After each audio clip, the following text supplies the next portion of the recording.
What's up everybody, Brandon Johnson here, and today I'm answering your questions. Let's take a look. And Anthony Frost says, sorry if you've been asked this a million times, but what brand, type of thickness of pick are you using? I like right now I'm using the Blue Chip 55s. So that's what I'm using right now, and I like it. I actually might, next time I might go for a slightly thinner pick, but I do like the thicker triangle style picks. And Guido Feliz says, I know how to read the tabs at an intermediate level, however, I'm having trouble playing the guitar without looking at the fretboard. How does one play the guitar while reading the tabs and not looking at the fretboard? How is this done? Any tips would be appreciated. Yeah, I think looking at the fretboard is okay. I do that myself from time to time, but you know, a lot of times you just play off a feel, kind of how you feel the chords and the notes and muscle memory and stuff like that. And you're going to be looking at the fretboard a lot more when you're first learning a tune than when you're performing a tune for sure. But and then as far as how to read tabs and play, it's a combination of reading the tab, finding the notes on the guitar, looking at the fretboard, kind of going over it with a metronome. Establishing the muscle memory. That's really important. Is you have to kind of break through that initial kind of fumbling around stage with the melody where you're not familiar with the fingerings, or maybe there's a tough interval that you've never played before, but that's what getting better is all about. And it's not, I wouldn't approach tab reading in the same way that you'd approach sight reading.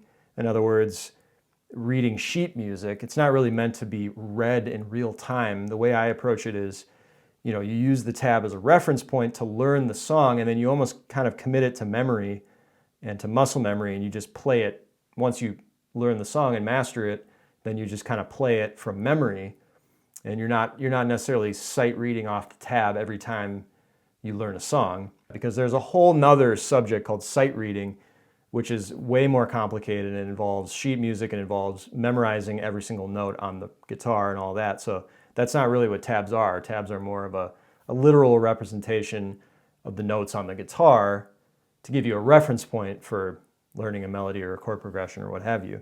Critical Thinker says, if you don't mind me asking, how long did it take you to get this up to speed? He's talking about Old Train. I don't remember exactly how long it took me to get that up to speed. It probably took me months to learn that song. And, I learned it, when I first learned it, I was sort of playing it wrong, I remember, and then it kind of took me months to learn the correct version. So it took me a while. Jacob Keller says, store for extended period of time in tune or detune so strings are slacked off. If you're storing your guitar for an extended period of time, you definitely want to leave the tension on the strings, because the way the guitar neck works is it's opposing tension. So the tension of the strings is pulling the neck one way, and then the truss rod is pulling the neck the other way. And so that tension is what holds the neck in straight in place. So you definitely want to leave the strings tuned on the guitar at all times. You never want to take off all the strings. And if you do take off all the strings, you just take them off for just a little while and put them right back on and tune them right back up, because yeah, that tension that the strings create is super important. So you definitely want to leave them on, even if you're putting the guitar away for an extended period of time. I remember when the first time I saw ZZ Top, he was talking about his massive guitar collection that he has, and he said he was playing a chrome guitar, and he said, I pulled this out of a case. It's been sitting in the case for 40 years, and it has the original strings on it, and it was still in tune when he pulled it out. So that says it all right there. I think if you're able to take out a guitar that's been sitting in a case for 40 years and then go play it at the Minnesota State Fair grandstand, I think that's a pretty good testament to why you should leave your strings tuned and on your guitar at all times. Michael Zimmerman says, I had a guitar playing family member tell me if you store a guitar in its case, you should have a humidifier or a damp cloth in the case so the wood doesn't get too dry and crack. That's a good idea for sure. They make special humidifying things that you can put in your guitar, or you can put in your guitar case, and that definitely helps to humidify the instrument, and a lot of times it helps with the intonation as well. So yeah, definitely that's a good idea. Shahani says, hey, can I keep the guitar horizontally on the floor on its back in the bag it comes with, strings facing the roof? Yeah, I mean, you could do that. The only thing that worries me there is if somebody trips on it or steps on it. If it was me, I would put it upright somewhere against the wall or in a closet or somewhere off to the side. But no, if you're just sitting around the house and you just want to lay your guitar down, yeah, that's fine. That's fine. And Braced Face says, do you know anything about the Ibanez Soundhole cover? I've used Soundhole covers before in live settings. If you're playing an acoustic guitar in a band that gets really, really loud, I think it's a good idea. But I had a luthier friend of mine tell me that it really kills the tone. So, if you don't need it, you probably shouldn't use it. But if you're having feedback issues, if the monitor is pointing straight at your sound hole and you're having issues with that, then yeah, I think a sound hole cover can be useful. Like if you look at a band like the Dave Matthews Band, he has super loud, but he plays acoustic guitars, and he always has a sound hole cover on his guitar. Also, I remember Leftover Salmon, Vince Herman, he uses a sound hole cover on his guitar too, because they have drums and the whole thing. So yeah, I think a sound hole cover can be useful. It depends on the situation. Giovanni Rise says, what guitar brand do you use? I use several. I have a Yairi right here. I have a Martin, and then I have a Madsen, which is a custom-made guitar. Nick Poor says, great lesson. Just wondering, do you favor a particular style in cross-picking, alternating, or down, down, up, etc.? No, I don't favor a particular style. Cross-picking is a broad general concept, and there's so many different patterns and ways to cross-pick. I think it just depends on what you're trying to play, how you're trying to express it, how the song goes, also how the chords, if you're cross-picking a chord, how it lays out on the neck. That's going to determine the style, as you say, the style of cross-picking, alternating or down, down, up. Mike O'Hara says, you sound Canadian, are you? No, I'm from Minnesota. Up here in Minnesota, we have the Minnesota accent, which is similar to a Canadian accent, so that's probably why you think I sound Canadian. Caleb Hauer says, is this standard tuning? When I play with the song, it sounds off. Friend of the devil. Yeah, it's standard tuning. I don't have any lessons in open tuning or alternate tunings, although I would like to at some point. Slim Pickin says, is that an Alvarez Yairi you're using? Yes, it is. It's the Alvarez Yairi WY1. Actually, this is one of my favorite guitars. This is the Bob Weir signature Yairi, which is why, WY1, I assume that means Weir Yairi 1, but this is a great guitar. It has really nice tone. It's very bright. Liam Robinson says, you have a lot of winds on those pegs, Brandon. How do you change your strings? Looks to me like you got 20 plus winds on the high E string. That's true. I like to wind the string all the way down on the peg. And the reason I do that is because the way I think about it is, that angle, like if this is the neck and the string angle here, the sharper that angle is, the better contact you're going to have on the nut. So if it's wound down as far as you can go, you're going to have the maximum possible angle there. And that's going to create the best contact on that nut, which is going to, in theory, give you the best intonation. Another thing too is you think about all those winds grabbing onto that peg. So you get a nice solid contact point there, and then on the nut as well, so maybe it stays in tune better. I don't know. I'm not entirely sure if that's correct or not, but that's why I do that. So Jonathan Creed says, love your lessons. What band do you play in the most? I'd love to watch a video of you in action live. Well, I spent the last 10 years touring and playing with my bluegrass jam band, Kind Country. We kind of toured all over the United States, and we don't play quite as much as we used to now, but that was my main project for a while. I also played in other jam bands, like other jam funk bands, acoustic jam bands. I was in a Dave Matthews and Tim Reynolds cover band when I was in college. So, but yeah, most recently I was in a band called Kind Country, and that's, we're kind of like a bluegrass jam band.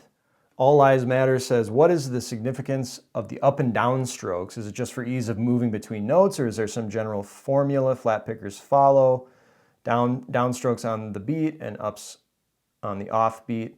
That's something. Yeah, that's something I've heard of. Downstroke's on the on and ups on the off. That's a really cool technique that you can explore. But really, alternating picking is just a technique that you can use to approach music in general. It's not like there's a specific formula. There are certain little techniques like what you mentioned here about playing the upstrokes on the offbeat. That's a general rule of thumb.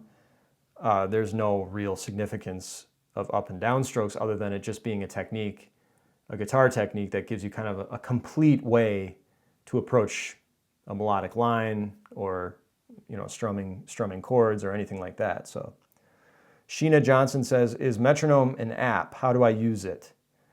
Yeah, you can get Metronome apps on your phone. I just use the Metronome that's on Google, which is really, really useful as well. Just Google search Metronome. And Ted Peterson says, hey Brandon, is there a particular reason you think Doc played this tune with A and G shapes and Capo on 5? It's kind of different, his voice register making it easier for fiddle accompaniment or something.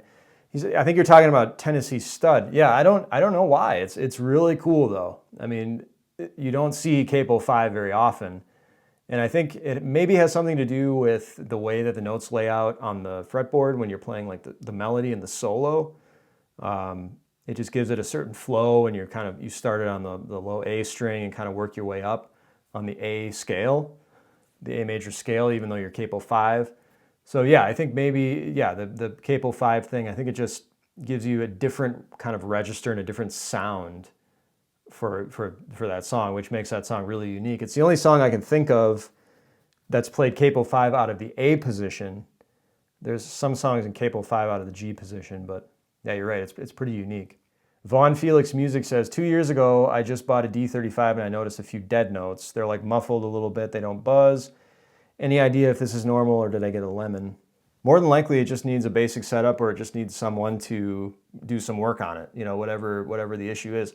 But the good news is that since it's a D35, it's a well-built instrument, so it'll almost certainly be able to be brought back to life unless it's completely wrecked, but I doubt it. So you know, simple stuff like, you know, buzzes or dead notes. Your action's probably really, really low or something like that. So a competent luthier can definitely fix that pretty easily.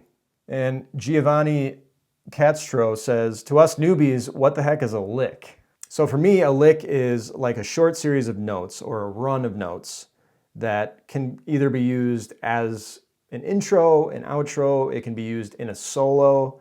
You can take parts of it and move it into your soloing, or you can kind of add stuff to it and create a longer solo out of it. So in my view, you know, the reason I put out that lick series that I do with all the different guitarists that I cover is because, you know, if you really take just a snapshot of one little lick that they play, it's a really good way to kind of study their sound and what makes them sound unique and the kind of interesting things that particular player does that might make them sound different than other players or might give them some kind of a unique quality that you really, really like. So, you know, for me, a lick, that's what a lick is, a guitar lick or a guitar run or a phrase. It's kind of all the same in my view. And it can be a short lick, 1 bar, it can be 2 bars, or, you know, generally not longer than 2 bars. That's not really a lick, that's more of a full melody. But in my view, that's what a lick is. And finally, Austria Skating says, why is the grass blue? I don't know the answer to that. That's a good question, but I do know that as a golfer, I know that there's a strain of grass called Kentucky bluegrass, and I know that there's a deep history of bluegrass music in Kentucky. Also, a lot of bluegrass festivals are outdoors in the summer, in the grass. I'll just leave that up to you guys to interpret. I'm not really sure why the grass is blue. I'm not sure why the sky is blue either. But anyways, I hope I was able to answer some of your questions today. And if you have any more questions, definitely leave them in the comments below, and I will make another one of these videos in a couple weeks. If I get a lot of responses, I'll make another video like this where I answer your guys' questions. So until then, we'll see you next time.